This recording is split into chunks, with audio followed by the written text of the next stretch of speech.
I wanted to show you a quick video on our pre-assembled J-hooks for use with the DeWalt battery concrete nailer with the sticky system. I mean, if you have that tool, you're familiar with it. So basically what this allows us to do is we can fasten a J-hook directly up to the ceiling with this tool. Now see, if we didn't have that angle on the clip, we couldn't do it. And so you're probably thinking, well, I don't want my J-hook hanging like that. Well, here's how we accomplish that. We'll load that in our sticky and make the fastening. Set that tool down there while the wine's down. We don't need to hear that.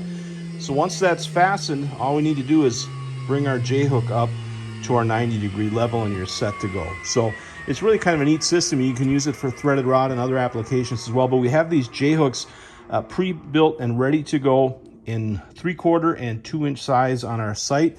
We also have the bear clips if you want to put them together yourself or you want to use a bridle ring or some other thing. But again, the whole principle is this angle gives us the clearance to fit it in the tool and then bend it straight so we have a 1/4-20 fastening there. So there you have it. I'll leave links below in the description. We have them in stock online at constructionfastening.net.